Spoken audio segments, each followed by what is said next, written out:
Lideramos el camino de la opinión pública y buscamos que la cultura del debate alcance consensos y soluciones a los problemas de nuestro país.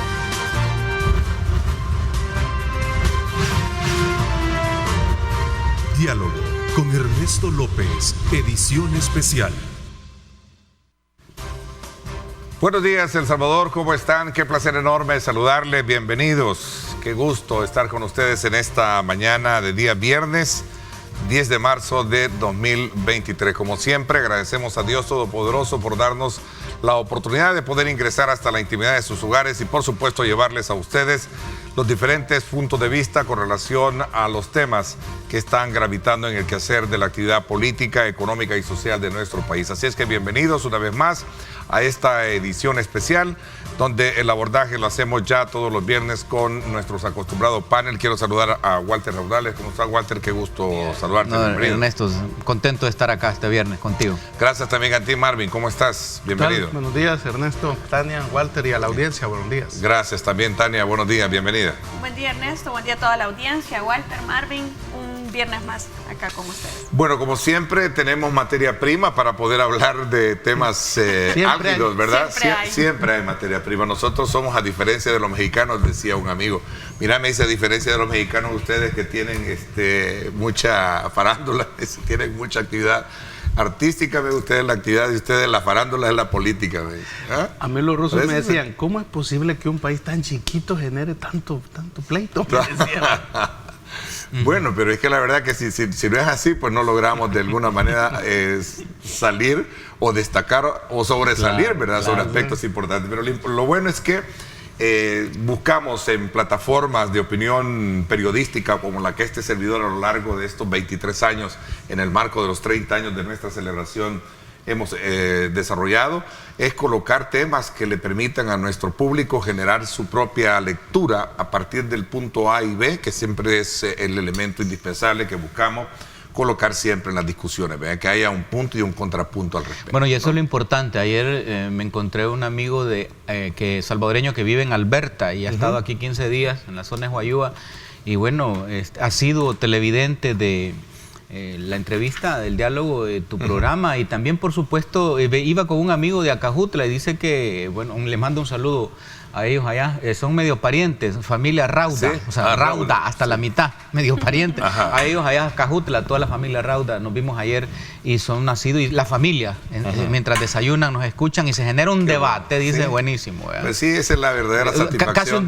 Casi un debate en la familia, así como el que hay entre Petro y el presidente salvadoreño. Que es un tema que vamos a hablar de ese caso, ¿verdad? Que continúa todavía, ¿verdad? Es la saga, Pero sí, la verdad que ese es un factor bien importante de motivación después de tener el acompañamiento también, porque este esfuerzo detrás de cámara que existen de muchos, y vaya para ellos también, a nuestros camarógrafos, a nuestros editores, a nuestro grupo que está en el máster, y por supuesto también a todo este equipo de producción periodística que acompaña a este servidor, y a la presencia de ustedes es que se hace posible, ¿verdad?, el desarrollo exitoso de un programa como este. Así es que el éxito no solo pende de este servidor, sino que también de muchos actores, ¿verdad?, que están alrededor de todo este componente de trabajo periodístico. Bueno, tú hablabas específicamente de esa discusión generada entre los presidentes. Creí que se iba a quedar hasta donde logramos hacer el abordaje la vez anterior,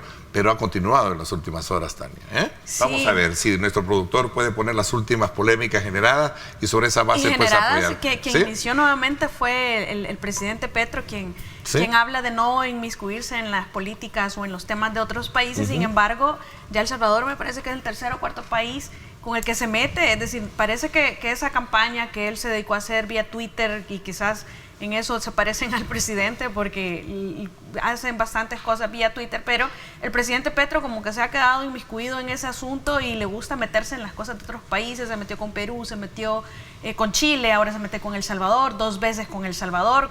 Quizás, no sé, quizás piensa que eso le va a generar popularidad internacional o aceptación. Es decir, hay un momento difícil en Colombia que merece que que merece más atención que estar pendiente de otras naciones. Están por firmar un acuerdo total de paz o una paz total, como lo ha llamado él. Está dentro de ciertas reformas bastante importantes para el país. Se le han ido o ha destituido a diferentes ministros. Hay una situación bastante delicada al interior de Colombia que requieren más su atención que estar pendiente de El Salvador. Y especialmente por lo que ya vimos que pasó la semana pasada, que decía los jóvenes, que sí son jóvenes por la edad, sin embargo, pues son jóvenes criminales, asesinos, terroristas. Según Estados Unidos, son grupos criminales de orden internacional, concuerdo con ser los terroristas. Desde el año 2012, nuestra sala constitucional los declara terroristas, grupos terroristas, a las pandillas y a las maras en el 2015. Entonces nosotros tenemos el derecho de tratar con nuestros terroristas tal como lo ha hecho Estados Unidos con los suyos, como lo hizo Francia, como lo ha hecho Italia, como lo ha hecho España, como lo ha hecho el mundo entero, como lo hizo Perú en su momento, como lo han hecho ellos. Bueno, que ellos están pensando que esta ley que han implementado y que les permitió la paz con las FARC, que la va a permitir con la ELN, también están incluidos las bandas, que las bandas para ellos son nuestras maras o nuestras pandillas. Entonces, él tiene una visión completamente diferente, ideológicamente distinta, de que el Estado es el responsable de esta situación, y por eso pues piensan hubo una política que implementó hace ya casi 10 años en donde se les daba incluso dinero a los delincuentes, y él sacó una conclusión de que habían disminuido los robos, pero que suspendieron esa política. Es decir, él tiene una idea completamente diferente de lo que está pasando en El Salvador. Sin embargo, yo creo que la dirección o el rumbo que va a llevar en el futuro la política de tratamiento de terroristas o de criminales organizados a nivel mundial va a pasar a ser bastante similar a la salvadoreña, a la política que se ha implementado acá. Nada más que hay que encontrar como el equilibrio perfecto entre los derechos humanos y su respeto y una eficaz persecución penal de parte de las autoridades hacia estos grupos terroristas de pandilleros. Bueno, es que hacia eso vamos, pienso yo. Definitivamente. Vamos a ver, por cierto, ya ahí está, mira. Sí, es que, bueno... ¿Qué dice? Ustedes leen mejor. Marvin, tú tienes Póngase ojo de águila. Pónganse de acuerdo. Primero acusa de tratos inhumanos y ahora hablan de mejores condiciones. Comillado. Además, no entiendo su obsesión con El Salvador. No es su hijo el que hace pactos bajo la mesa y además por dinero. ¿Todo bien en casa? Fue la contestación del presidente Bukele al presidente Petro. Lo que pasa es que Petro comenta una nota de CNN. Petro comenta una nota de CNN donde se establece que el gobierno de El Salvador ha negociado con pandillas. Esa nota de CNN, Petro la comenta y dice, bueno, es mejor, ¿verdad? O sea, dice él que se ha pactado bajo la mesa, que lo que hay que hacer es pactar sobre la mesa. Eso es lo que dijo Petro. Y el presidente le contesta metiéndose con el problema de su hijo. Yo creo que ahí hay que irse a fondo porque el presidente Petro la semana pasada tuvo una acusación en una entrevista en la revista Semana en Colombia, donde la ex esposa de Petro acusa en la entrevista que le realiza en esta revista, donde dice que ella vio que el hijastro, ¿verdad? O sea, el hijo de Petro, recibió dinero de unos reconocidos narcos y unas personas involucradas ahí en lavado de dinero. Entonces, lo que hace Petro es que inmediatamente él saca un comunicado público y le pide al fiscal que ante las declaraciones de su ex esposa actúe inmediatamente de oficio investigando a su hijo y a su hermano, que también es diputado, congresista. Y entonces ese comunicado le dice a la fiscalía si hay culpabilidad, proceda con ellos. A mí me parece que esa posición de Petro es bastante genuina, es decir, y que hay que tomarla en el sentido como de un estadista, porque decir, la ex esposa acusa a tu hijo y a tu hermano, entonces él dice, bueno, la fiscalía proceda y si usted encuentra delito. Ahora, me parece a mí esa una actitud genuina, porque aquí, por ejemplo, en El Salvador, aquí han habido acusaciones contra funcionarios y yo no he visto una actitud que diga, sí, fiscalía, investíguelos, ¿verdad? Y procese. Ahí tú puedes ponerlo en eso. Y hay otro elemento que yo quisiera también poner en el debate. Teniendo en cuenta que el fiscal no es de Petro. Bueno, es que los fiscales se supone que no son de nadie, ¿verdad? Es decir, en un Estado democrático no son de nadie. Bueno, es decir, son elegidos. Entonces, bueno, entiendo lo que querés decir, que el fiscal aquí es del Ejecutivo. Eso es lo que entiendo que querés decir. No, yo te hablo de Colombia, que en Colombia el fiscal no es de Petro. No, claro, es que en una democracia se entiende que los fiscales independientes y los poderes del Estado funcionan de esa manera. Pero el otro punto que yo quisiera tirar sobre la mesa es que, miren, una cosa, el fiscal en Colombia tiene el poder de destituir al presidente, ¿sabías? Claro, por la Constitución. Sí, claro. No tiene que ir a la Asamblea Legislativa. Imagínate. A los alcaldes, a los gobernadores, a los diputados, el fiscal tiene ese poder. Interesante. Y otro punto que yo he visto que se ha argumentado en esta batalla de redes sociales entre dos mandatarios es la no inmiscuirse en asuntos de otro país. Miren, en tiempos de globalización, ese argumento queda desfasado. ¿Quién más que habla todas las mañanas? En Estados Unidos la sala de prensa está completamente, y todos los temas que abordan son de países del mundo.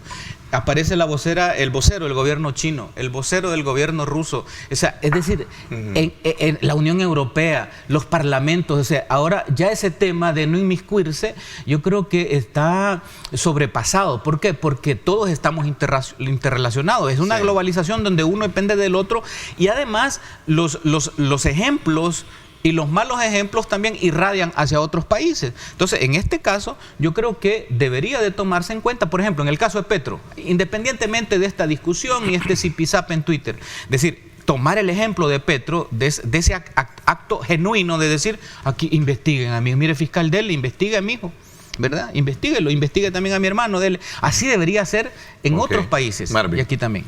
Vamos a ver, ¿compartes tú valoraciones que se dan alrededor de este nuevo enfrentamiento entre ambos presidentes? Más bien, más que compartirlo, entiendo lo que está sucediendo. Acuérdate que una de las fuentes que los analistas tenemos es el cuerpo diplomático, ¿no? Claro. Sí. Entonces yo he tratado incluso tengo gente conocida y algunos canales de televisión en Colombia a veces me invitan a opinar, ¿no? Porque digamos, el presidente Bukele suele ser tema en tertulias y en noticieros allá en Colombia, por el trato que le ha dado, digamos, a la delincuencia en El Salvador. Entonces, tratando de entender lo que pasa, miren, Colombia y El Salvador estamos más vinculados de lo que nos podemos imaginar. Le comentaba a Tania que hay empresarios salvadoreños de la élite salvadoreña con nacionalidad colombiana, por ejemplo, y lo han hecho así para poder ir a tener negocios en Colombia. Claro. O sea, las inversiones de salvadoreños en Colombia son importantes. Las inversiones de colombianos en El Salvador también son importantes. Entonces, es decir, son dueños de una AFP, son dueños de bancos, salvadoreños aquí. Entonces, yo creería que eso de estarnos peleando con Colombia cuando tenemos vínculos comerciales digamos, habría que entenderlo así, ¿verdad? El verdadero poder es el económico a veces, y ahí yo no veo que haya problema. Eso por un lado. Por otro, por lo tanto, el pleito no es grave, ¿verdad? No creo que vayamos a poner tropas y nuestros submarinos y nuestros buques. El caso de México, que tiene en las costas colombianas. Que tiene su dilema también México con relación al tema del secuestro y el asesinato de un norteamericano. Pero, ojo, esto tiene que ver en un contexto geopolítico, tiene que ver exactamente eso. Entonces, tratando de investigar con analistas allá en Colombia, el problema es que la popularidad del presidente Bukele de cómo ha enfrentado el problema de la delincuencia le opaca a muchos presidentes en América Latina. Entonces, por eso Petro le dice, es que hay que leerlo así. Sí. Presidente, usted allá no ha logrado la reducción de homicidios ni ha terminado la delincuencia. Usted ha pactado con las pandillas y por eso es que usted ha reducido los homicidios. Entonces, y a esto esperemos que se sumen otros, digamos, otros presidentes quizás que se sientan presionados. Ya lo dijo el de Costa Rica también. Y el de Ecuador. También ¿verdad? Lo dijeron. Cuando se sienten presionados, miren, es que allá no es que se ha logrado la paz. No, en Chile hay un problema de delincuencia muy grande. Estás hablando de Chile, que es una ciudad a la que yo admiro y aprecio mucho. Es decir, le dice, miren, no es que se ha logrado la paz, es que pactó con las pandillas y por eso es que se ha terminado eso. Así hay que leer lo que el presidente Petro está diciendo. Tú mencionabas algo importante. Acaba de pasar una situación similar con México y los Estados Unidos. ¿Sí? Los republicanos en el Senado han metido una especie de pieza de correspondencia para invadir México. Por el hecho de que, para darle facultades a Estados Unidos para ir tras del crimen organizado, especialmente contra el narcotráfico. Eso es invadir México. Exactamente. Pero yo te lo quise hablar en términos como ellos lo han planteado. Diplomáticos. No, bueno, pues cuando ya estás diciendo que le vas a mandar tropas a México, es una invasión. Pero ya dijo el presidente Manuel Andrés. Manuel. Ayer mismo llegó a México. Reaccionó y dijo, no vamos a permitir eso. Ayer mismo llegó la asesora en seguridad de Estados Unidos, de Biden, a México. Se reúne con el canciller y miren, nosotros no vamos, eso es una cosa de los senadores, es una cosa política, republicanos que están usando esa bandera en la campaña a la que la van a enfrentar. Es más, de los 4 estadounidenses que fueron secuestrados y que 2 aparecen muertos, interesante esto, los 2 estadounidenses muertos tienen antecedentes penales de drogas en Estados Unidos. Ojo. Entonces, en el caso de El Salvador, que fue detenido un estadounidense allá en San Miguel, es una persona que es médico, pero que obviamente tiene una conducta bastante antisocial y lo han detenido precisamente por problemas, no sé, de su conducta antisocial. Y en el contexto del régimen de excepción. Exacto. Entonces hay una cuestión. Muchos de los estadounidenses que vienen a El Salvador son salvadoreños con doble nacionalidad, en su gran mayoría. Hablemos de, para los estadounidenses, para los noticieros, el que es estadounidense es el WASP, que es blanco, anglosajón, protestante, ¿verdad? Los blanquitos es bien difícil que se vengan a México y que se vengan a vivir a nuestros países, ¿verdad? Entonces es un grupo bien de latinos que tienen doble nacionalidad los que suelen venir. Contra ellos, me imagino, o a ellos, es que ha lanzado la alerta de no viajar a Canadá y Estados Unidos a nuestros países, ¿va? Porque sí, al final son canadienses y al final son estadounidenses. Pero yo entendería que esta alerta de no viajar a El Salvador, los tweets del presidente Petro, hay que verlos en clave política. Es decir, le están diciendo, no reconocemos al gobierno de El Salvador que se han disminuido los homicidios, que han desaparecido, porque lo que ha habido en realidad es un acuerdo entre el gobierno y las pandillas. Ese es profundo porque, digamos, desmonta la narrativa de que es modélico lo que ha pasado aquí, por ejemplo, a nivel internacional. Ese es importante sostenerlo, sí, licenciada. Daniel. No, sobre lo que mencionaba, yo estoy completamente de acuerdo que todos tenemos que meternos en lo de todo el mundo porque estamos relacionados.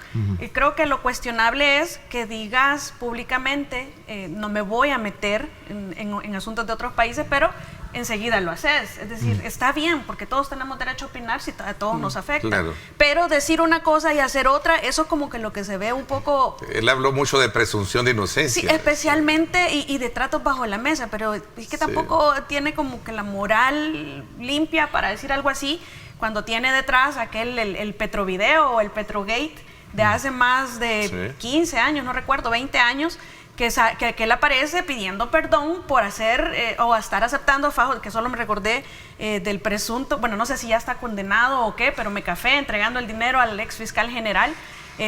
Una situación idéntica, una escena completamente igual, Petro recibiendo todo ese montón de dinero en efectivo, él dice que eran pequeñeces las que estaba recibiendo, pero al final después terminó pidiendo perdón por estar aceptando dinero en efectivo, pero tiene muchos cuestionamientos sobre tratos bajo la mesa, entonces tiene una moral como que no muy limpia para estar haciendo este tipo de cuestionamientos.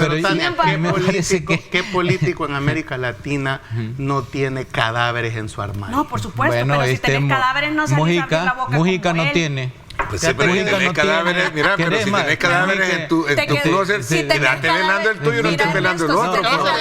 Mira, yo quiero te quedás como los diputados de oposición actual que no pueden decir nada porque fíjate que de acuerdo con lo de Pepe Mujica, él no, pero sí hay ministros de su gobierno que fueron señalados por corrupción. Vos dijiste presidente, no dijiste gobierno. Mira, no te estoy aclarando. Dije políticos, dije políticos. políticos. ¿Qué presidente políticos. dijiste? Mira, yo... Y también un presidente cuando no condena a sus ministros, en el caso de Pepe, y Pepe ha llegado a reconocer que hubo un error, ¿verdad? Porque no solo es de apartarlo. Pues sí, por ejemplo.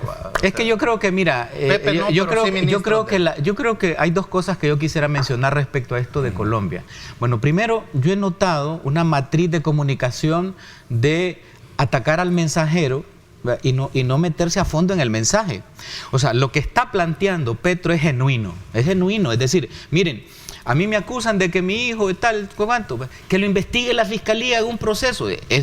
Me parece a mí correcto. Entonces debería de ser tomado en cuenta. En el caso de El Salvador, ¿cuántos no han sido señalados en lista Angel? En la otra lista Magnitsky. En estos casos en Estados Unidos. Nueva York. Es que los de Magnitsky son los mismos de la Angel. No son los mismos. Hay una diferencia. Varía, sí. Pero entonces yo no he visto aquí que el Ejecutivo salvadoreño diga, bueno, está bien, fiscal, proceda, investíguelo y que sea lo que sea. No existe eso. Pero eso es un punto. Y lo otro que quería decir también para entender lo de Colombia es que fíjense que allá hay un ataque, digamos, al presidente Petro de parte del uribismo. El uribismo tiene una cantidad de medios de comunicación. La ultraderecha. La ultraderecha que está. Pero es que él tampoco ganó como que muy contundente. No, claro. En segunda vuelta. Él ganó en segunda vuelta, le ganó a un multimillonario colombiano, pero bueno, bastante escaso, pero además allá está la radiocadena Caracol, que tiene una cosa inmensa a nivel nacional, la revista Semana, está la RCN, y son los mismos dueños, y todo ese bloque de ultraderecha está, entonces aprovecha, entonces yo siento que están utilizando lo de la situación del Salvador y el presidente salvadoreño para la guerra contra Petro de parte de la ultraderecha. Ese era el elemento importante. No, pero te quiero coronar un poco lo que decía Marvin, y me pareció muy bien atinado el elemento, la figura que introdujo Marvin. Es que lo que sucede es que hay un plan frontal contra la delincuencia que ha sido hasta cierto punto exitoso, hasta cierto punto allá no voy a entrar en la discusión de quienes digan que hay violaciones, hasta cierto punto muy exitoso, y que eso opaca las gestiones de los otros presidentes. Entonces vienen las oposiciones y dicen, mire, allá en El Salvador Bukele sí ha resuelto el problema. Usted aquí lo tiene. Pero negociando con las pandillas, le dicen en los Estados Unidos. De acuerdo.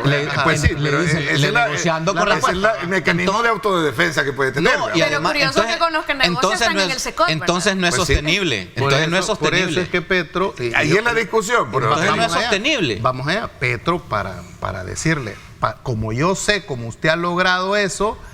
Vamos a un foro, pues, presidente, ¿va? Y discutamos su política. Abra usted esa política y que la estudien criminólogos, expertos, y veamos cómo es que se logró tan rápido eso.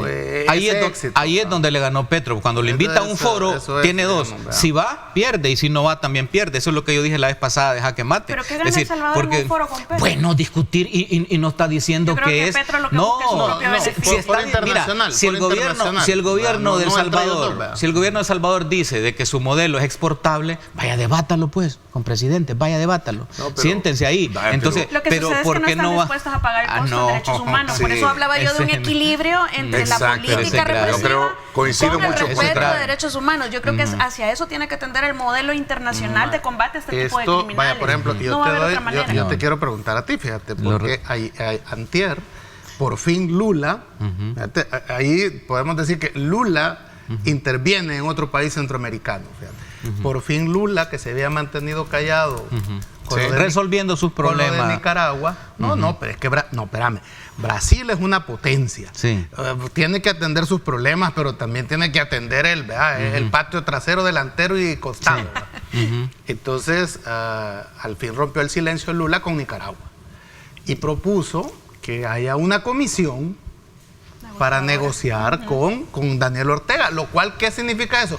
Que hay que intervenir en Nicaragua, o sea, de alguna manera, pues le dijo, ¿por qué? Porque si te fijas, Ortega en Nicaragua ha llevado al punto, ¿verdad? Ya cerró una cámara empresarial, que es la principal cámara empresarial de Nicaragua, pues. Entonces, tiene preso, les ha quitado 2 universidades a la Iglesia Católica. Entonces, las propiedades, y obviamente, no sé si va a cerrar las universidades. Entonces Lula se había quedado callado. Entonces, por fin, Y mira dónde lo fue a decir el representante brasileño, en la ONU, en el Comité de Tortura. Entonces, yo creo que en ese sentido, a mí me parece bien que Lula intervenga por lo que es la potencia brasileña en el tema nicaragüense. Y las izquierdas deben de también tener una posición en relación a Nicaragua. Está opinando. No, es que propuso un comité. Bueno, sí. Donde, pero no se propuso él para formar parte. Donde Brasil se ofrece a estar en el comité para resolver el problema que tiene el gobierno con la oposición. Pero no le entendí un poco el énfasis de ellos, si era para sacarle a los presos que tiene, pero si ya Estados Unidos se lo llevó. Pero es que lo que pasa es que... ¿Quién le va a resolver? ¿Cómo no? Es que Ortega no va a negociar su presidencia. Jamás le va a decir, miren. Así como te dije lo de Petro con Bukele, te voy a decir lo que quiere decir Lula. Ahí hay una dictadura, dice Brasil. Y tenemos que ayudarle a de izquierda, que es aliado nuestro, a que resuelva ese berenjenal en que ha armado y ha puesto a Nicaragua. Eso es lo que está diciendo, obviamente, el lenguaje diplomático Brasil. Entonces, eso es una intervención, ¿verdad? Obviamente. Que Estados Unidos, con los senadores republicanos, quiera aprobar una ley para facultar al gobierno a enviar tropas a México. Ellos todos hay diferencias, y es normal. Bueno, aquí nadie habla pero la gente, pues sí, el problema, no solo lo del frente. Es triste que haya sacado, que le haya quitado y tú que eres escritor, es triste que le haya quitado la nacionalidad a Sergio Ramírez Mercado, a Yoconda Belli, y El Salvador no le haya ofrecido la nacionalidad a estos dos ilustres nicaragüenses, y a todos, como se la ofrecieron otros países. Además, fíjate que presta la guitarra, Marvin, porque si no la prestas, es que también solo ustedes dos la agarran, porque están hasta ahí a rato. Es que la intervención... A mí no me la has prestado hoy. Me voy a callar, pero mira, la intervención de Lula y la intervención de Petro en Nicaragua y El Salvador... Vamos a ver, ya lo dijiste. Estados Unidos con México. Te voy a ir a una pausa para darte el tiempo y luego entramos, ¿te parece? No hay problema, vamos, al regreso. Anotá en donde te quedas para que veas que te doy la palabra.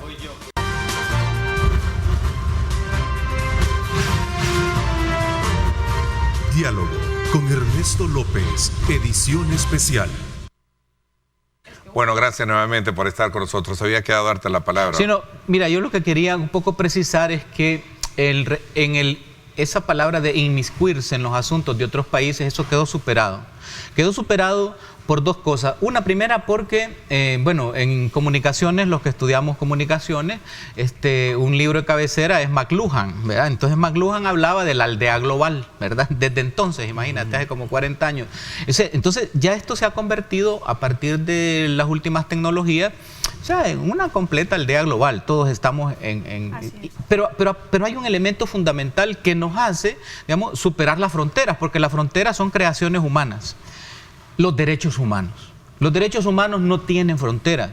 Entonces, cuando tú desarrollas, digamos, un programa como este o un proyecto como este de luchar contra la seguridad, pero atropellas los derechos humanos, te llevas a la gente inocente, muere gente inocente, hay torturas, como está reconocido por Naciones Unidas en las cárceles de El Salvador, entonces ahí ya no hay fronteras. Cuando tú trastocas los derechos humanos, ahí tú abres, digamos, un abanico donde... Para empezar, siempre entran los organismos defensores de derechos humanos, entran las iglesias, entran los organismos. Mira, lo que está pasando en El Salvador con la violación de los derechos humanos de tantas capturas de inocentes y tanta gente que está muriendo, ahorita no lo vemos porque estamos como, digamos, en la euforia, digamos, de que se ha disminuido la delincuencia, pero cuando venga el recuento de daños, cuando venga el repaso de todo lo que ha pasado en violación a derechos humanos, que es un tema universal, el tema de los derechos humanos. Entonces, en ese campo, lo que debe de privar, digamos, es la violación a los derechos humanos y verlo sobre esa lógica. Sobre eso es que ya no hay fronteras. Entonces, además de todo lo que está pasando actualmente, a mí me parece bien interesante lo que ha pasado esta semana. Esta semana, los Estados Unidos y Canadá emitieron una alerta a sus ciudadanos de que, ojo, no hay, y no solo es El Salvador, hay distintos países, ¿verdad? Hay varios países, pero a mí me interesa lo que dicen sobre El Salvador. ¿Qué dice Estados Unidos? Dice, aunque se ha dado una reducción importante en la actividad relacionada con las pandillas, mira lo que dice, el crimen violento continúa siendo una preocupación en amplias partes del país. Lo dice el gobierno de los Estados Unidos con informes de su embajada. Lo repito, el crimen violento en El Salvador continúa siendo una preocupación en amplias partes del país. Esto pincha, digamos, ese globo, esa burbuja del metaverso de que somos el país más seguro de América Latina y le derrumba toda una narrativa. Entonces hay que decir eso. ¿Por qué Estados Unidos dice eso? ¿Por qué Canadá dice eso? Ya te va a responder ahora entonces. Yo estoy de acuerdo con lo que dice Wessel sobre los derechos humanos y pues, son universales, todos lo sabemos. Lo que sucede es que tampoco podemos invisibilizar el hecho que si se trata del presidente Bukele, todo es un boom internacional y todos quieren hablar de las políticas de El Salvador porque es el presidente Bukele. Porque nosotros... Bueno, ¿quién habla de los jueces encarcelados? Por ejemplo, dice el mismo Petro, yo no destituyo jueces, pero no habla del que tiene a la par, que metió presos 7 jueces porque no está de acuerdo con sus resoluciones. Después de que el presidente Lazo se había metido igual con El Salvador, empieza una política de persecución al crimen muy similar a la salvadoreña, aparecen hincados, semidesnudos, en algunos casos les cubren el rostro, en otros casos no. Pero a la vuelta de la esquina lo que hace es meter presos 7 u 8 jueces, no lo recuerdo. Nadie habla del caso del presidente Lazo metiendo presos a los presidentes, o del caso del presidente de Costa Rica pidiéndole la colaboración a todo el sistema judicial, a todo el órgano judicial. Licenciada, el de Ecuador está siendo enjuiciado en la Asamblea Legislativa y a una votación mayoritaria para que se le haga juicio a Lazo por ese acuerdo. Pero ella está tocando un tema diferente, emulando lo que tú planteabas. Puede estar enjuiciado, pero nadie está hablando de él a nivel internacional, ya que los derechos humanos trascienden fronteras y hablamos de jueces independientes, de una garantía internacional para todos los procesos, pero ahí están presos por sus resoluciones y no hablan de él como si hablan de Bukele. Entonces sí es cierto el tema de los derechos humanos, por eso hablo del equilibrio entre la política de El Salvador, que pienso que es la solución a esos problemas, sin embargo con un equilibrio al respeto a los derechos humanos. Sin embargo, el problema principal es que se trata del presidente Bukele. Todos quieren hablar de él o todos quieren criticarlo a él porque es él el que incomoda. Creo, fíjate que hablando con un decano del servicio exterior, me decía lo siguiente, que quizás el error ha sido vender el proyecto salvadoreño como un modelo para el mundo que se puede exportar. Era inevitable que surgieran voces críticas a niveles de gobernantes cuando le estás diciendo vos deberías de hacer lo que se hace en El Salvador. Me ponía un caso bastante, digamos, digno de estudio. Rodrigo Duterte en Filipinas. O sea, él autorizó a la policía a matar a los narcotraficantes y los mataban. Entonces, porque era su manera, dijo él, de detener a las pandillas de narcos en Filipinas. Él con eso contuvo el problema de las, digamos, de las drogas y todo. No lo ha resuelto, pero lo contuvo. Pero Rodrigo Duterte jamás dijo o vendió su modelo, ¿verdad?, de matar a los narcovendedores como un modelo para resolver el problema. No ha mandado a asesinar a los pandilleros. Pero han muerto más de 100 en las cárceles inocentes. No sabes si son inocentes. Naciones Unidas estableció 3.000 aceptó seguridad. Y mira lo que tuvo que llegar Rodrigo Duterte, a pesar de ser popular y todo eso. A no reelegirse, a no ser presidente, claro, puso a su hija abajo. Entonces se salió precisamente porque hubo una situación en la que ordenar matar a los narcovendedores le resolvió el problema y lo hizo popular allá en Filipinas. Claro, la gente estaba... Dime tú aquí, pero vas a exportar ese modelo. No se puede. Entonces, en el caso de El Salvador, ¿dónde está? Las fuentes diplomáticas consultadas me dicen que el problema es que se quiere vender el modelo salvadoreño como para que lo hagan aquí, lo hagan allá. Es más, hay un caso... Naciones Unidas. Tú estás hablando del modelo de represión militar y policial, o estás hablando del modelo transformador que ha tenido el proceso penal salvadoreño. Mira, en términos de tratamiento a terroristas, porque a eso me refiero yo. Sí, pero es que aquí la reducción de homicidios y la paz social que hemos logrado tiene que ver con tortura, tiene que ver con muertos, tiene que ver con inocentes presos. Puede ignorar. Entonces, y tiene que ver también con que ya no te extorsionan, que hay más seguridad para andar en algunos lugares y que hay una percepción de... ¿Estás diciendo? Bueno, en Naciones Unidas... No, es decir, hay una percepción, pues, sí. Pero también hay datos, ahí está lo contrario de lo que dice Walter.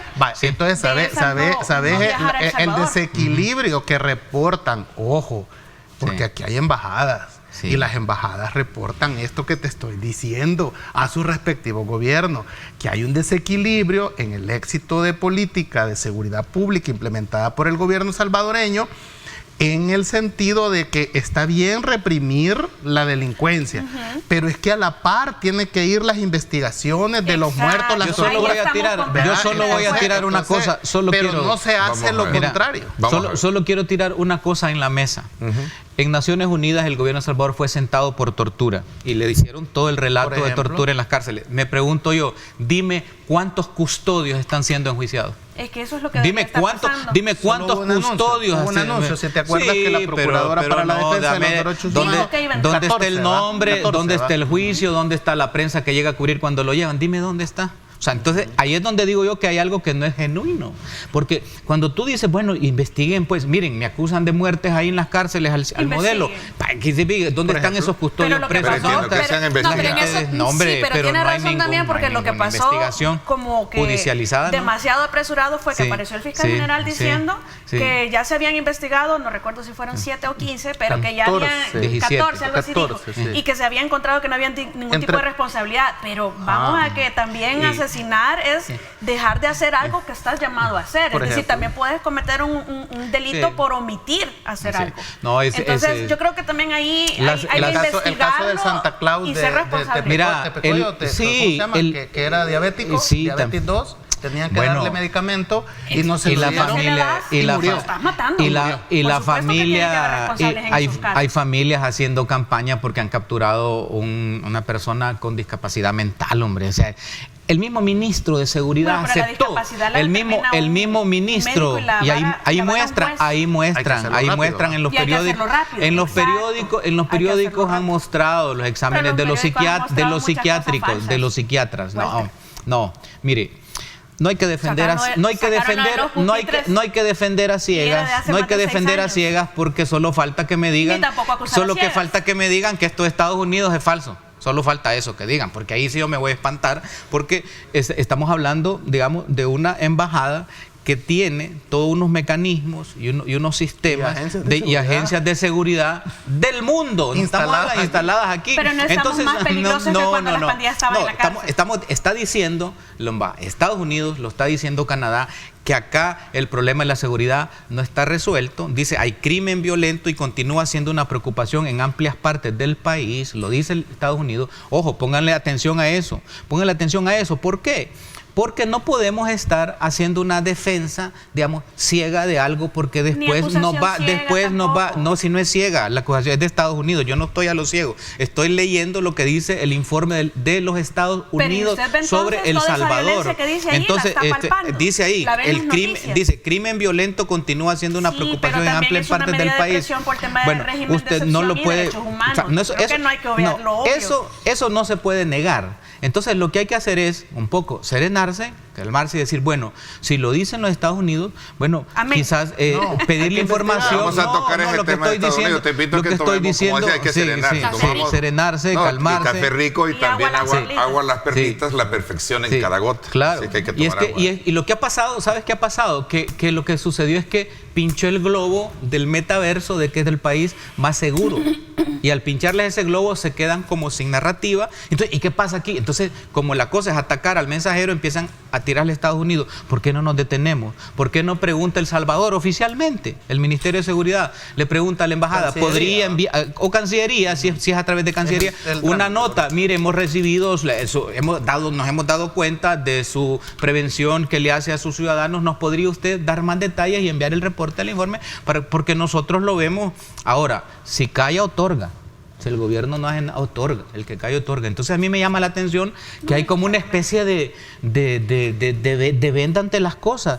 Hay críticas, no es perfecto lo que está pasando en seguridad, hay demasiada violación a los derechos humanos. O sea, es perfectible, aquí mismo lo dice, se han dado, dice, una reducción importante en la actividad, lo reconoce la embajada, pero está dándose esta otra situación.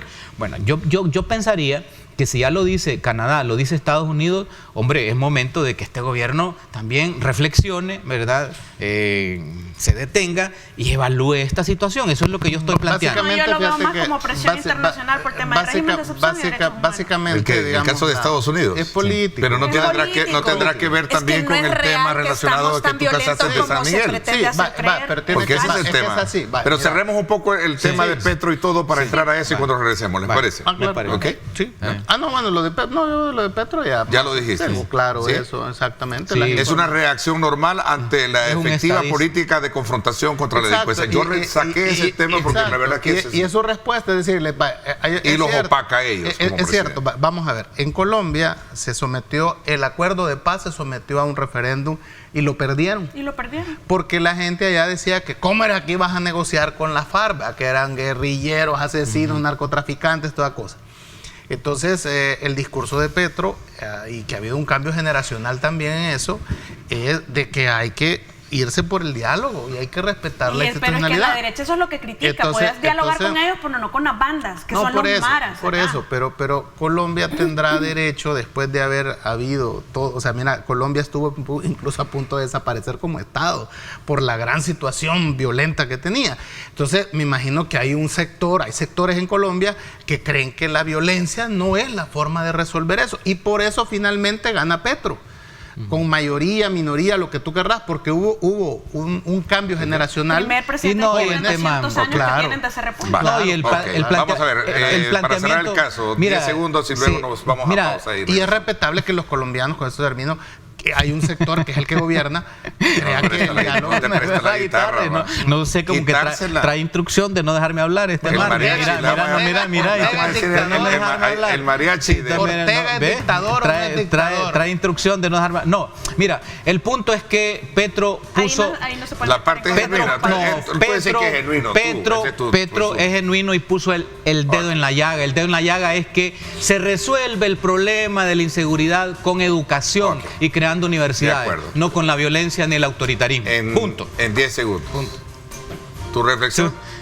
Del caso de caso de Colombia, ¿no? 10 segundos. Si no, regresamos con el tema de Estados Unidos, porque en el caso de Estados Unidos, obviamente tú planteabas de que esto a lo mejor sea una reacción ante un acontecimiento, ¿cómo se le llama eso? Como aislado del concepto real de lo que significa la política de seguridad, que es el caso de la detención de este estadounidense bajo las condiciones de las cuales tú mencionabas. Es una persona que está del régimen, pero que es una persona que tiene como que tiene un mal comportamiento de reacciones, ¿no? Este médico del oriente del país. Vamos a ver sobre eso y otros aspectos elementales que tienen que ver con la situación también en los Estados Unidos. Antier, también se dio otra matanza, no recuerdo en qué ¿En México? No, en el caso de Estados Unidos, también en otro estado. Se dio una últimamente. Bueno, ahí pasa. Eso es normal. Sí. Vamos a hablar de eso cuando regresemos. Gracias por estar con nosotros.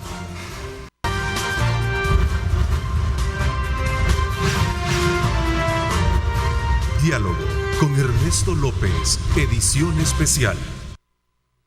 Bueno, gracias nuevamente por estar con nosotros. Vamos ahora entonces a darle paso a este otro análisis que está íntimamente relacionado también con esta advertencia que hace Estados Unidos para no visitar, para sus ciudadanos, a no visitar El Salvador bajo ciertos parámetros que todavía no me dejan claro si es por el régimen de excepción, si no es precisamente por aspectos que tienen que ver con el tema de la seguridad e inseguridad como tal. Dice que crimen violento, dice. Crimen violento continúa siendo una preocupación en amplias partes del país. Vamos a ver. Eso es lo que dice. Eso dice el informe.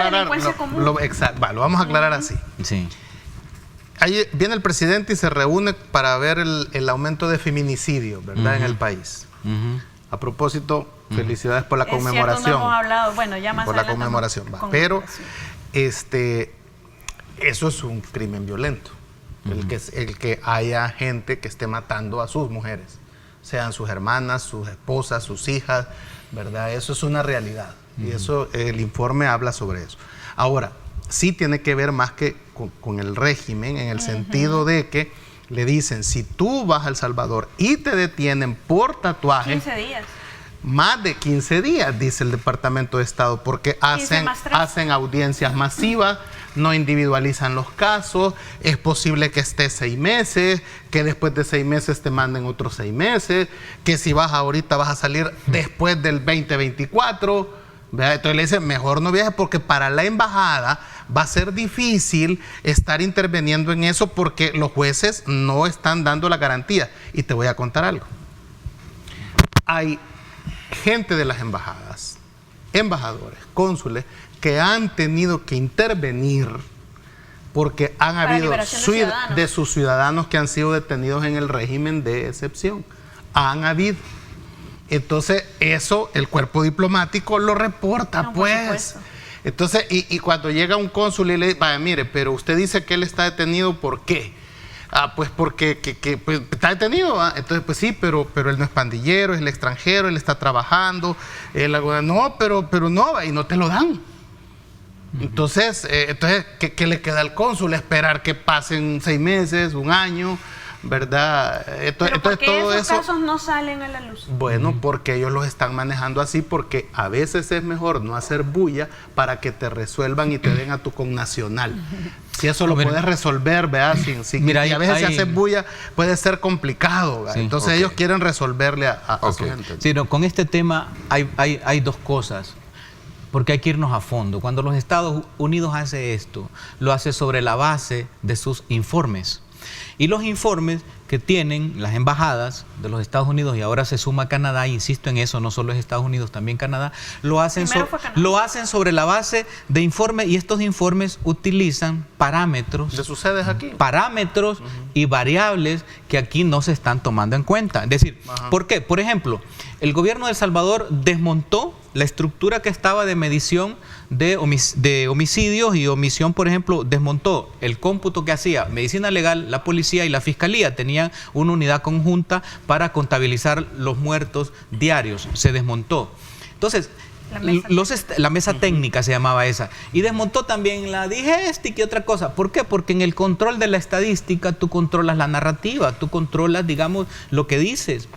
Entonces, los Estados Unidos tienen otros parámetros y otras variables de medir esto. Y entonces, cuando ellos lo miden, lo que hay que hacer, más que atacar al mensajero, que es atacar pues a los gobiernos, tanto Canadá como Estados Unidos, es decir, sobre qué variables y sobre qué puntos y sobre qué informe usted elabora esto. Y claro, los tienen. Y cuando te dicen, ¿verdad?, que es una preocupación amplia en que en muchas partes del país se continúa con el crimen violento, o sea, hay que ponerle atención a eso. O sea, fíjate, yo conocí unos vecinos que me informaban de que apareció un muerto en un cañal.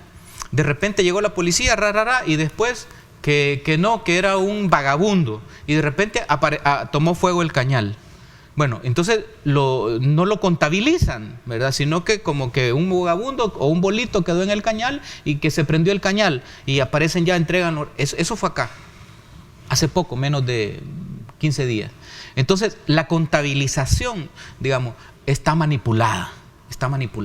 Entonces, los Estados Unidos tienen otros parámetros. Sobre esos parámetros hay que entenderlo, escucharlo y ponernos a pensar. Es decir, aquí nos están dando otra lectura de la realidad. Fíjate que a Dagoberto Gutiérrez yo le hice esa pregunta, también lo abordamos esta semana, y él me decía de que, en el caso muy específico, que ese tema de un país seguro es discutible, especialmente en el caso de los Estados Unidos, y no es por querer en algún momento hacer un señalamiento directo, pero es una situación que también a veces hasta los mismos Estados Unidos se les sale de sus manos. Ahí está la declaración que decía, Estados Unidos se presentaba como el mundo seguro, pero ahora cada semana hay asesinatos en las escuelas. Mientras tanto, en El Salvador ha recuperado la seguridad. ¿Quién es entonces el mundo inseguro? Es un planteamiento un poco bajo la lógica que te lo estoy Claro, pero ahí lo plantea, yo creo que está desfasado, porque él mismo dice, El Salvador es un país seguro, pero Estados Unidos te está diciendo que no.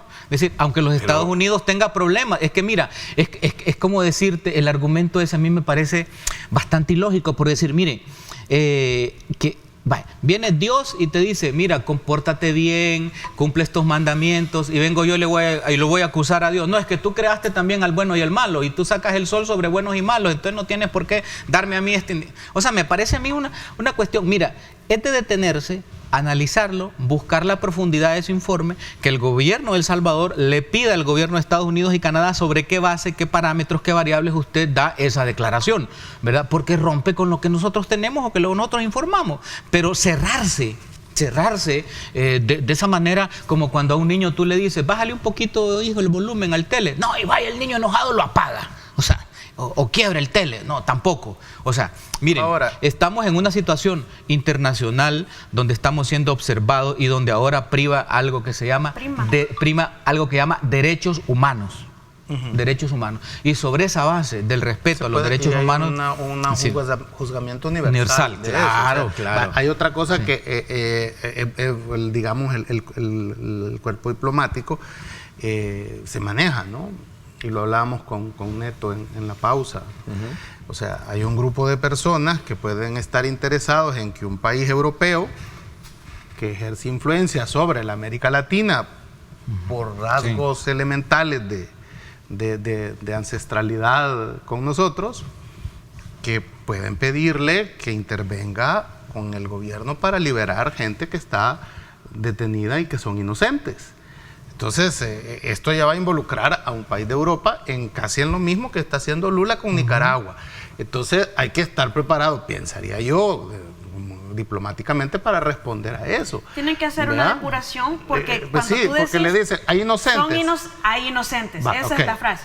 Hay inocentes, libérelos rápido. ¿Vea? Eso es lo que le están pidiendo un grupo de personas que están afectadas, que están en los diferentes movimientos, a un país europeo. Y esto no es nuevo, pues recordemos cuando el FMLN surge como movimiento guerrillero y se unen dos países y le dan el reconocimiento del estado de beligerancia que se llamó la Declaración Franco-Mexicana. Es decir, Francia y México dijeron, miren, allí eso que usted, le dijeron a la Junta de Gobierno, porque ya no estaba el 84. Le dijeron, ustedes ahí dicen que son guerrilleros, ¿verdad? Que son alzados, terroristas, pero nosotros, México y Francia, creemos que no es así. Creemos que ellos tienen derecho a alzarse en armas y les vamos a reconocer el estado de beligerancia, porque ahí hay violaciones a los derechos humanos, han habido fraudes electorales. Entonces, luego lo de Contadora, ¿te recuerdas? ¿Verdad? Que fue un grupo que se arma para lograr la paz en Centroamérica, porque había la Contra, estaba Guatemala, estaba El Salvador. Entonces, y ese plan surge de un costarricense, Oscar Arias, que le toca, recibir el Premio Nobel de la Paz precisamente por querer pacificar esta zona.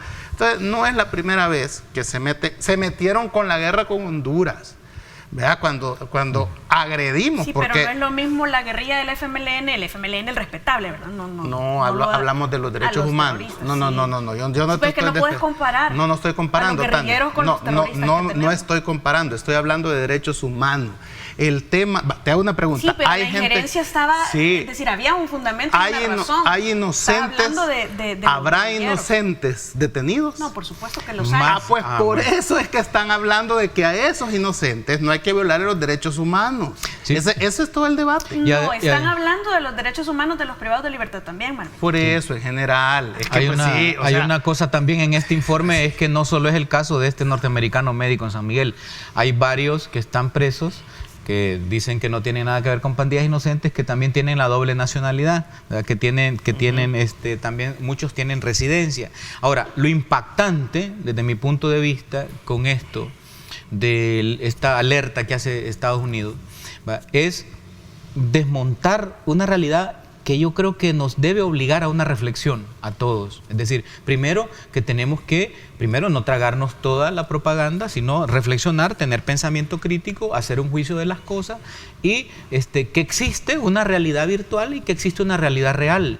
Y entonces, en esto impactante, fíjense que los Estados Unidos, esas alertas que manda son no solo por asuntos de seguridad, son también por asuntos de desastres naturales, tendencias delictivas. Estoy viendo cuáles son las razones y las motivaciones de alertas a sus ciudadanos, ¿verdad? También hablan de manifestaciones sociales y políticas, todo lo que expresa. Ahora, lo impactante de esto entonces es que los Estados Unidos asevere eso.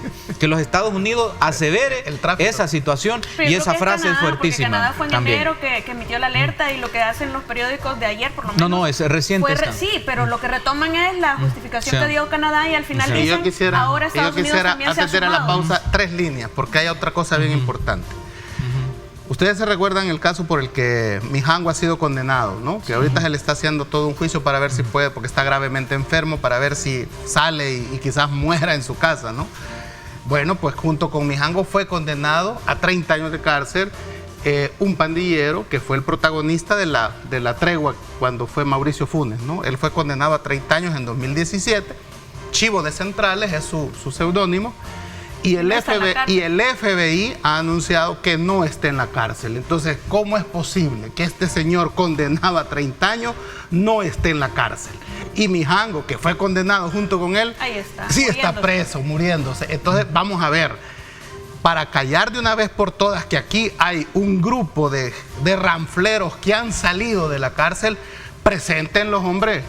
Así es. Claro, por supuesto. Porque no es posible que afuera y todas las sedes diplomáticas están reportando que aquí se han liberado jefes pandilleros para poder tener la paz social que se dice que tenemos. Solo un pequeño análisis, Ernesto, para terminar rapidito. Dame 10 segundos porque estoy ya... está bien, no, al retorno damos. Sí. A ver, para ir un poco cerrando el tema y regresamos a otros que también están ahí sobre la mesa. Pero solo quiero cerrarlo. Mira, es que si te das cuenta, porque se trata de analizar e hilar los temas.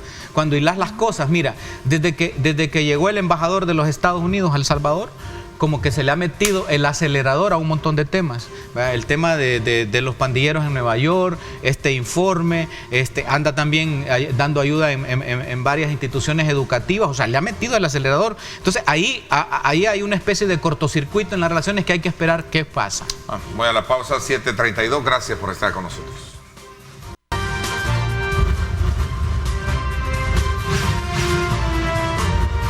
Diálogo con Ernesto López, edición especial. Bien, gracias por estar con nosotros. A ver, y otros temas que están hablando, ¿verdad? Aquí estamos hablando de buenos y malos, ¿verdad? Sí, es que no hay que confundir al bueno con el malo. De los temas que nos falta abordar. No hay que confundir al Walter tenebroso con el Walter bueno. El malo. No. Bueno, tú querías el abordaje de otros temas que tienen que ver con este nuevo, digamos, impulso que se le ha dado al tema de probidad, ¿no? Ese nuevo impulso, entre comillas. Digo, nuevo impulso porque se han logrado lo que tocar sucede otros es que temas. No lo podemos ver. Nuevos casos. No lo podemos ver con lentes de corta distancia, eso. Definitivamente permanece el tema de la selectividad en las acusaciones, porque probidad no empieza ni termina con 2 funcionarios del FMLN al cual les encontraron una diferencia sustancial en su patrimonio. Es decir, ahí hay y tienen que ser procesados, por supuesto.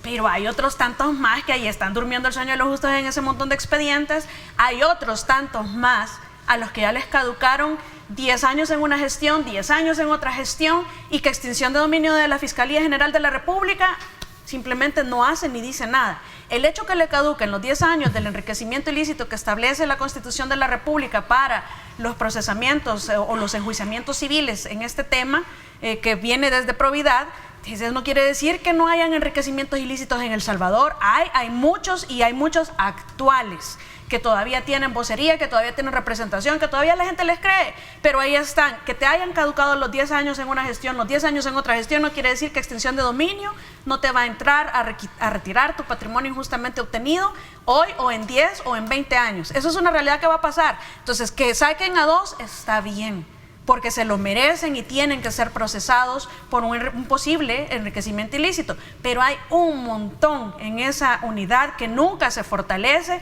que por el contrario pasamos en el 2016, me parece que fue, un proyecto en donde se le quitaban completamente los dientes al Estado para poder proceder por enriquecimiento ilícito. Se eliminaba prácticamente el juicio por enriquecimiento ilícito en aquella ley que fue declarada, en aquel proyecto que fue declarado inconstitucional, es decir, intentos de los funcionarios por autoprotegerse con actos de corrupción que han cometido con la idea de seguir impunes, han habido en El Salvador y lo siguen habiendo. Y esa selectividad es lo que debemos cuestionar nosotros contundentemente, porque no solo son ellos 2, faltan muchos. Hay funcionarios actuales, hay otros que no son funcionarios, pero que en la actualidad tienen una voz muy fuerte y que el hecho que se les hayan acabado los 10 años de la Constitución no quiere decir que extinción de dominio no pueda entrar a investigar. Deben hacerlo para que realmente se crea eso que en la campaña se dijo, de que va a haber persecución pareja, que va a desaparecer la persecución selectiva, porque es falso. 2 no son. 2 me parece que está bien, pero no deja de ser levemente un insulto a la inteligencia de todos los que sabemos que ahí hay un montón de casos pendientes y que esa unidad es necesaria y urgente fortalecerla. Yo quisiera hacer una consulta porque yo estuve en un debate en YSKL con Walter Araujo, el malo. Y hay que tener cuidado no estar personalizando. Dale, pero esto sí es porque yo toqué el tema de extinción de dominio. Por favor, hay que respetar a las otras personas independientemente de su condición. Él planteaba que tú estabas equivocada en el hecho de que la extinción de dominio no aplicaba, digamos, para... yo creo que fue en la San Francisco. Exactamente, sí. Entonces, yo creo que la extinción de dominio, bueno, el licenciado Julio Valdivieso ha explicado aquí que la ley de extinción de dominio tiene una posición permite incluso enjuiciar a los españoles por la conquista, ¿no? Entonces, es una forma de decirte que no tiene inicio ni fin. Exactamente, entonces podría enjuiciarse a los españoles por la conquista. Pero y tú lo sostenes así, entiendo yo. Fíjate que también yo soy un creyente, además que yo terminé Derecho, de que la extinción de dominio se le puede aplicar a toda la gente que estuvo, digamos, en procesos, el pasado, en temas de corrupción, exactamente, y que con el pretexto que ya prescribió, que entiendo que fue el caso de él, de 1.400.000, que según Providad no pudo explicar y que al parecer prescribió, y que en un futuro, así como se le ha hecho al general Munguía Payés, ¿verdad? Que se le decomisaron. En las comisiones de la Asamblea Legislativa vimos desfilar a varios que ya les pasaron los 10 años y que dicen, a mí no me encontraron nada. No, es que ya pasaron los 10 años. Pero una fiscalía podría aplicar la extinción de dominio. Y debería, no solo podría. Es un mandato constitucional que debes hacer. Tenés que cumplir, porque si no omitís investigar, que es un delito. Es decir, hay una serie que no funciona todavía bien, una serie de circunstancias que todavía no hay un acoplamiento hacia la Constitución, hacia las normas, hacia los mandatos de los deberes de los funcionarios, que todavía no funciona bien. Y eso hay que decirlo claramente. Y este tema de probidad es uno de ellos. Que te haya prescrito no quiere decir que sos inocente. Mira, el tema de probidad es una papa caliente. Nadie le quiere entrar. El tema de probidad es una papa caliente porque, por ejemplo, este gobierno, los actuales diputados, más de la mitad no han dado su declaración. El actual ejecutivo, presidente, no ha dado su declaración. Todos tienen los ministros no han dado su declaración de probidad. Entonces, yo no sé si podemos generalizar así, entonces, pero no, es que darla. yo andaba buscando la información porque tengo el dato exacto de los diputados digamos, de la fracción de Nuevas Ideas que no la han presentado. Es una obligación. Cuando un funcionario, es obligación de ley, cuando un funcionario entra, tiene un tiempo específico para ir a dar su declaración de probidad. Es decir, con esto entro. Esto es lo que tengo. ¿Te puedo corregir? Sí, adelante. Gato Encerrado reveló un listado de los 10 diputados más ricos que tiene la actual Asamblea. Y ahí estaba la declaración patrimonial del presidente de la Asamblea Legislativa, Ernesto Castro. O sea que por lo menos Ernesto Castro la ha presentado. Pero salían también los más ricos. Y los más ricos están allá en tu departamento. En tu departamento, bien raro. Fíjate que el diputado Reinaldo Carballo de San Miguel apareció como el diputado más rico de los 84. Entonces hay una cuestión, voy a decir algo. Todos en San Miguel sabemos que él es una persona solventemente económica antes de ser diputado. Es un empresario fuerte. Pero ojo, Ernesto, es que cuando sos político... Cualquiera te... Estás obligado te mancha también, cualquiera te puede decir con que lo dicen de burla. Te estoy planteando... Por ser figura pública, pero el diputado Carballo, ¿por qué es figura pública? ¿Por qué es diputado? Está obligado a aclarar eso. Sí. No aclararlo. Bueno, pero viste que astuto, me pidió la palabra y me la quitó Marvin y ya no sé, yo no estaba terminando. No, lo que quería decir es que, mira, hay que utilizar... mencionar nombres para evitar yo lo que quiero... Mira, lo que quiero decir... Cada quien es responsable de pero mira, esa es información pública. Lo que yo quiero plantear es que Bueno, la Oficina de Probidad es una institución que ahí está y que debe ser utilizada, ¿verdad?, para ese tipo de cosas y evitar el enriquecimiento ilícito. Pero tampoco no se puede obviar que ese tipo de instituciones han sido utilizadas para la persecución política. A mí me hablaba un empresario y me decía, ¿verdad?, que ha estado un poco en conflictos con la actual gobernanza nacional, y decía, a mí me mandaron, no miento, él me dijo así, 126, ¿verdad?, investigaciones de Hacienda. Me mandaron 30 del Ministerio de Trabajo. Sí, yo, no puede ser. Bueno, entonces se utilizan mucho de las instituciones para la persecución a enemigos políticos u adversarios políticos. Entonces, ese tipo de cosas no tiene que pasar, pero la están usando. Se está usando la institucionalidad para perseguir a tus adversarios políticos cuando no tiene que ser así. Miren, ese es un instrumento. Yo trabajé en la Corte muchos años y cuando un funcionario entra, él da su declaración, y cuando sale también está obligado a dar su declaración y luego cruzan. Pero si no le oficina, entrega, entonces solo hay una pequeña multa que todos prefieren pagar. No, pero la Oficina de Probidad puede, aparte de la multa, puede llamar a la banca, ya a través de Fiscalía, sí, pide información, mire, tiene cuentas entonces en la misma Probidad puede hacer un cruce, aunque no declare el funcionario, aunque no declare el funcionario, al final sí puede hacer ahí. Entonces, si hay forma de luchar contra la corrupción, y ojalá se utilice, pero los actuales funcionarios deberían de dar el ejemplo. Ese es mi planteamiento. Todos los funcionarios deberían dar el ejemplo. Sí, porque son los actuales. Claro. Todos, o sea, los pasados. Es que en el tema... Pero como antes no había sanciones, entonces por eso... Ahora, para evitar un poco la personalización... Sí. Yo creo que el fondo de lo que tú planteaste como tema de la selectividad de la persecución debería de haber un equilibrio, digamos, una generalidad, y no, como tú decías, una selección bajo ese mismo. Sí. Es que todos se supone que... Porque deberían de ser porque por ley es obligatorio, sí, todo el mundo presentarlo. Ahora, hasta los empleados públicos, creo que a cierto nivel... Pero como la costumbre ha sido que los actuales hacen enjuiciamiento de los anteriores, ¿sí? Y es decir, siempre ha pasado así. Ahora, Ernesto, lamentablemente lo que sí se espera es que los actuales también se metan con sus propios funcionarios. Los nombres que yo he mencionado han sido publicados por la Oficina de Probidad, pues no, o sea, han sido públicos. Sí, pues. Por eso es que los he utilizado. Y mencioné mi fuente. Ahora, pero te quiero hacer una pregunta. ¿Eso no es impedimento, por ejemplo, si alguien tiene que aclarar eso en Probidad, ser candidato? ¿No está vinculado eso, por ejemplo, para ir a la reelección, algo así? No, tendrías que tener todos tus documentos. Tiene que tener un juicio. Tiene que estar terminado el juicio. El finiquito también de la Corte de Cuentas no te lo da. ¿Existe ese finiquito de la Corte de Cuentas de Probidad? No, el de la Corte de Cuentas de la Corte de Cuentas. Perdón, de Corte Suprema, de Oficina de Probidad. Tienen que dártelo, es que tú tenés que... Pero eso no es requisito para inscribirse. Sí, no es requisito. Bueno, no es requisito, que yo sepa, por lo menos, no es. Necesitas Corte de Cuentas, necesitas Procuraduría, pues si no tenés pendiente cuota, necesitas de Corte Suprema. No te lo da Probidad, te lo da Corte Suprema si no tenés algún tipo de juicio abierto. ¿Por Probidad? No, juicio. Y Probidad entra dentro de eso. Es decir, la Corte Suprema te extiende una solvencia, digamos, de ese tipo de cosas. Pero si lo tenés abierto o no lo has presentado, te sale. Por ejemplo. Pero si te sale. Sí, claro. Lo que pasa es pero no es impedimento para que te inscriban. Una de las cosas sí, que... para inscribirte no, pero para ser electo y funcionar. Bueno, pues ya te inscribieron, vas a ser electo. Mira, una de las cosas que Ernesto hablaba de selectividad, yo creo que ese es uno de los grandes pecados que debería de evitarse. Selectividad en la justicia, selectividad en la persecución del delito, selectividad en este tipo de cosas y selectividad, digamos, en la adjudicación de fondos para ONGs. Ahorita hay un informe, que es importante ese tema, que ya parece que dieron el informe de las ONGs, pero cuando tú lo ves te das cuenta que ese informe es selectivo, porque hay varios diputados a los cuales se les ha adjudicado. Entonces, no puede ser. Pues, entonces, esa selectividad, creo yo, es la que no nos permite crecer como país. Se les ha adjudicado? O sea, hay varios diputados que se les ha adjudicado a ONGs vinculadas a ellos. Y no han sido investigadas, ni llamadas, ni nada. Ok, voy a hacer una pausa. Regresamos, desde luego, ya con casi el tiempo vuela.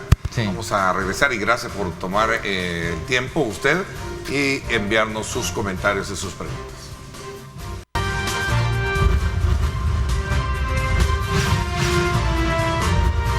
Diálogo con Ernesto López, edición especial.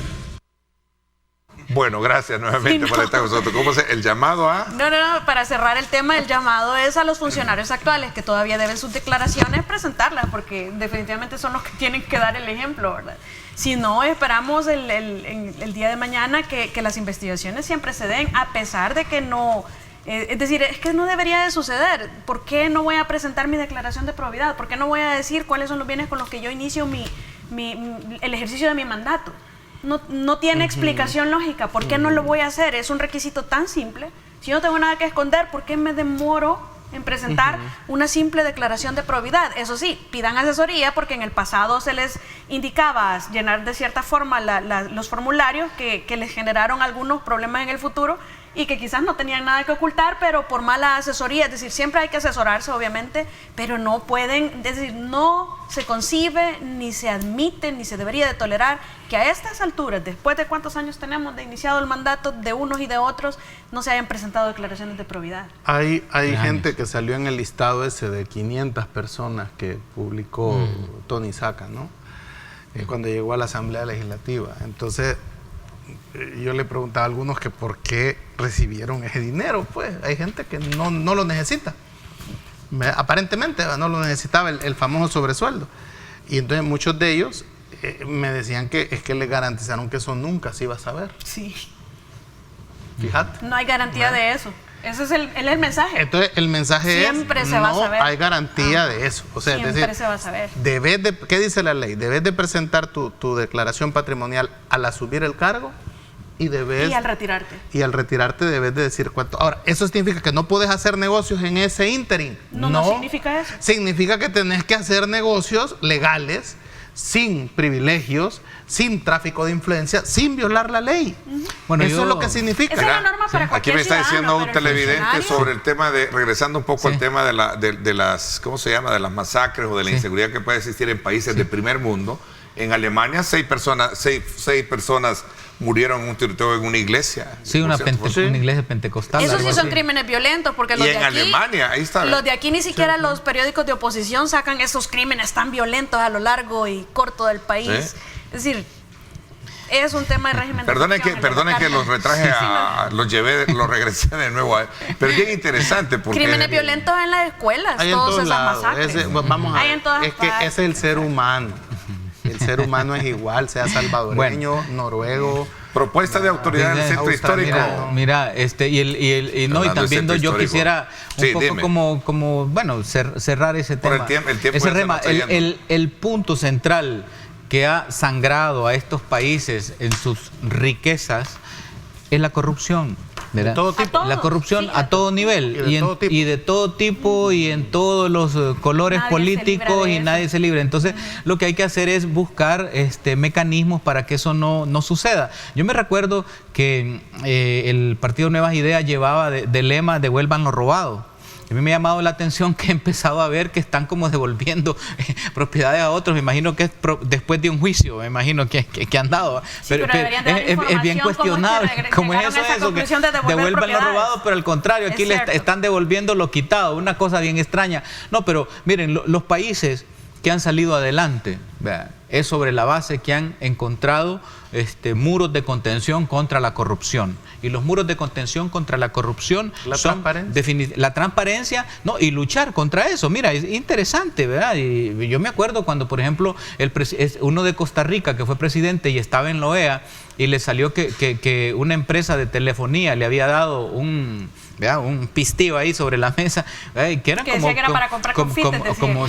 como 10,000, 20,000 dólares, y salió y lo anduvieron expuesto en un carro, fíjate, una perrera por todo San José, el presidente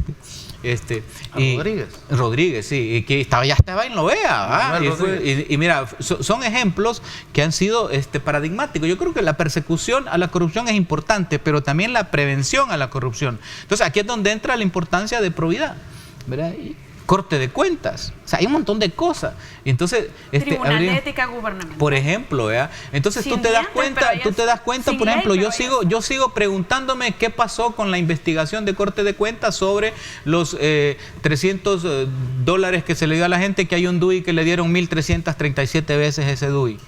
Esos $300, y está el informe. ¿Cuántas veces? 1.337 veces al mismo DUI. Y es información de corte de cuentas. ¿Y por qué no se ha judicializado? ¿Dónde está el dueño de ese DUI? ¿Quién fue el responsable? ¿Cómo no van a encontrar el IP? ¿Dónde está ese DUI? ¿Dónde terminó la cosa? Entonces ahí uno dice, bueno, aquí ¿qué está pasando en todo eso? ¿Verdad? Y no sé si tenía otro tema, pero importante. Porque está el Día de la Mujer, está el Centro San Salvador, que son cosas bonitas. ¿Te gusta cómo está el Centro de San Salvador? Claro, está interesante. Yo fui a dar una vuelta y llama la atención. Es una pena también por tanta gente que sufre ahí, ¿verdad? Que era su modus vivendi, que también hay que ver de alguna manera ofrecerle alternativas, pero está precioso, es una recuperación. Ha sido una acción muy certera, ¿no? Porque yo creo que todo... Es que se supo aprovechar muy bien el marco del régimen, porque yo creo que eso fue fundamental para lograr los acuerdos. Por supuesto, y todo país debe de tener su capital embellecida. Ahora, me preocupa esa nueva institución que se está creando, como que le van a quitar autoridad al alcalde. Pero ya me la aclararon. La ministra me aclaró, es decir, ella va a trazar aspectos de incentivo para quienes quieran mantener vigente la infraestructura de turismo, porque son los encargados, turismo y... no me recuerdo, Hacienda, creo que también fueron llamados a la asamblea. ¿Esa institución va a estar bajo el Ministerio de Turismo? No, fueron llamados para escucharlos a ellos ayer en la asamblea legislativa y decía ella de que lo que se busca es mantener una instancia que esté vigilando que cada infraestructura pueda mantener vigente la parte de su patrimonio histórico de diseño. Y que además haya incentivo para quienes en algún momento tengan problemas de carácter de embargo, porque acuérdate que hay muchos inmuebles que tienen problemas de... Hay algo que hay que decirlo, mira, yo entiendo el problema social que tú mencionabas de la vendedora. Hay que hallarle una solución, pero hay que dar una buena noticia, creo yo, ¿no? Estamos en el 23, ¿va? En el 21. 23. Canal 21. En el 21, algo que le pasa a Marvin. No te estés equivocando, lo que pasa es que como Marvin, algo le pasa. Allá fue donde lo lanzaron y hoy están peleados, haciéndole propaganda a su adversario. 2023. Estoy bromeando. Estamos en el año 2023. Bueno, dentro de 2 años, tú sabes, San Salvador va a cumplir 500 años. El 23 de julito. Sí. San Salvador fue fundado en 1525, ¿verdad? Por los hermanos de Alvarado, allá en la Bermuda, Pedro Alvarado. Fueron los hermanos de don Pedro de Alvarado, que fueron los que alcanzaron a llegar a la Bermuda. Aquí. Exactamente. Entonces ahí por Suchitoto. Entonces San Salvador va a cumplir 500 años de haber sido fundada. Y creo que el mejor regalo que le puedes dar a esta ciudad 500 años después es ver recuperado el centro histórico. Completamente. De alguna manera, no sé si completamente, pero por lo menos en la vía de una nueva cultura. Y me imagino que los actos de celebración de los 500 años de la ciudad van a ser memorables porque son 500 años, ¿no? Me extraña que un antropólogo esté en eso, porque los pueblos originarios, te digo, también exigen su cuota de voz en este tipo de cosas. Pero ¿sabes qué pasa? Es que el San Salvador actual se fundó, fíjate bien, en medio de 2 pueblos indígenas, que son San Antonio Abad y San Jacinto. San Jacinto. Sí, esa es la historia. Yo de hecho, eres eso. Antes de que cerremos ya para despedirnos, de verdad que me agradó mucho que este año, por primera vez creo, o no sé, por lo menos en mucho tiempo, en las marchas no hubo, de este 8 de marzo, no hubo desórdenes públicos, no hubo... Por las mujeres, en el tema del Día Internacional de las Mujeres. No es necesario... ¿Hubo marcha? ¿Cómo no? Sí, no hubo desórdenes públicos. Okay. Es decir, no es necesario ya a estas alturas. Sí considero que la lucha es bastante difícil, que continúa, que no hay mujer que tenga que tolerar ningún tipo de violencia en ningún ambiente, y que pero para ello no es necesario dañar derechos de otros para que podamos exigir nuestros derechos, el cumplimiento, especialmente, como decimos siempre, les cambiamos a los hombres todas las felicitaciones a cambio de respeto. Por eso no hubo desórdenes públicos porque no... Mira, hoy vine demorado. El color de la mujer. No hubo desórdenes públicos porque no hubo infiltrados. No hubo infiltrados. Miren, que como siempre yo me siento satisfecho, perdónenme un poco el término de colocarme por delante, pero obviamente soy el moderador de este programa. Me siento muy satisfecho del aporte que cada uno de ustedes da para poder de alguna manera descifrar muy bien todos aquellos aspectos que están alrededor de temas que representan una delicadeza desde el punto de vista de que quien pueda asumirlo como tal, ¿no? Pero son temas que versan a lo público Y por eso yo siempre insisto en la necesidad de mantener vigentes esos cánones que distinguen a este programa, que es el respeto, ¿verdad?, hacia la persona y el cuestionamiento hacia las políticas o medidas, que es diferente. Correcto. Así es que gracias, Tania, te agradezco muchísimo. Gracias, Marvin, también. Gracias a ti también, Walter. Gracias. Por mi parte, esto es todo por hoy. Vamos a un fin de semana, descansemos. Hagamos dieta en términos de alimentarnos muy bien, hagamos ejercicio, muy sano, ¿verdad? Compartamos con la familia, si para quienes asisten a alguna iglesia, vamos a la iglesia, en fin, ¿verdad? Sí. Aprovechemos el fin de semana para recargar energías positivas. A propósito de iglesia, el 12 se celebra el martirio del padre Rutilio Grande, que es beato y va rumbo a la canonización, el 2, en Aguilares y el País. Qué bueno, qué bueno, ¿verdad? Por tener personajes que de alguna manera pues representan ejemplares, Padre Jesús, representan, ¿verdad? Sectores que sin duda alguna pues ven la ejemplaridad como bien, modelo, ¿verdad? Modelos, así es. Gracias. 8 de la mañana en punto. Gracias, pásenla bien y como siempre recuerden lo más importante, amar a Dios sobre todas las cosas. Lideramos el camino de la opinión pública y buscamos que la cultura del debate alcance consensos y soluciones a los problemas de nuestro país.